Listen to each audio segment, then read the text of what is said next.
Comme à l'accoutumée, le chef de l'État, général Mamad Idriss Déby Itno, a inscrit dans l'agenda de son séjour à Bangor une rencontre d'échange avec les forces vives du Mayo-Kébi-Est.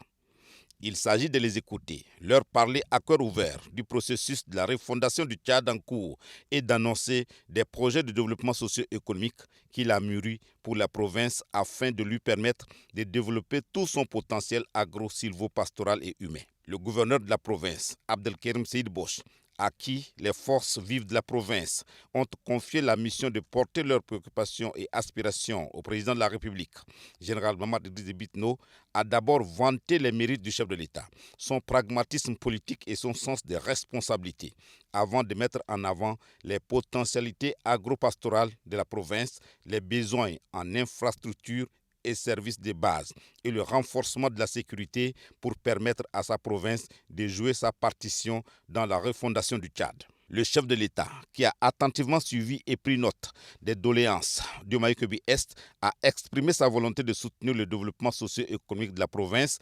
en exploitant pleinement son potentiel agricole et d'élevage. La fertilité des terres de la région offre des opportunités exceptionnelles pour augmenter la production alimentaire et stimuler l'économie locale. Le président de la République a souligné l'importance de fournir aux agriculteurs et éleveurs locaux les ressources et les infrastructures nécessaires pour améliorer leurs pratiques et accroître leur productivité. Un autre aspect crucial abordé par le chef de l'État, général Mamad Idriss Déby Itno, est l'amélioration des infrastructures et de l'accès aux services sociaux de base dans la province. Le chef de l'État a pris note des besoins en matière de routes, d'électricité, d'eau potable, d'écoles et de centres de santé. Il a promis d'allouer des fonds pour la réalisation de ces projets et a insisté sur l'importance de leur mise en œuvre rapide afin de stimuler le développement économique et d'améliorer les conditions de vie des populations. Ainsi, il a annoncé l'accélération de nombreux chantiers en cours de réalisation et la relance de tous les chantiers suspendus pour divers motifs, notamment la construction des 10 km de voiries urbaines pour la ville de Bangor, les travaux d'entretien d'urgence et de maintien de la praticabilité de la section de la route bitumée Lumia-Gelendeng, la finalisation des études de la route Ham Fianga-Pala pour permettre de programmer le bitumage en 2024, la construction de 4 centres de santé à Frissou, Gelendeng, Naïna et Djouman,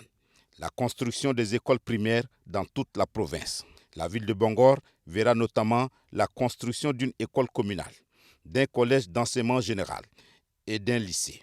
un stade omnisport ou encore des bureaux pour la préfecture. La sécurité étant la matrice du développement, le chef de l'État, chef suprême des armées, a réaffirmé son engagement à renforcer les mesures de sécurité dans la province afin de garantir la tranquillité des citoyens et favoriser un environnement propice aux investissements et au développement. Il a salué les efforts des forces de sécurité locales et a promis un soutien accru en termes de formation, d'équipement et de coordination pour lutter contre les défis sécuritaires auxquels la province est confrontée. De manière globale, cette rencontre entre le chef de l'État et les forces vives du Mayo-Kébi-Est a été marquée par des échanges constructifs et une volonté commune de faire progresser la province sur les plans socio-économiques et sécuritaires.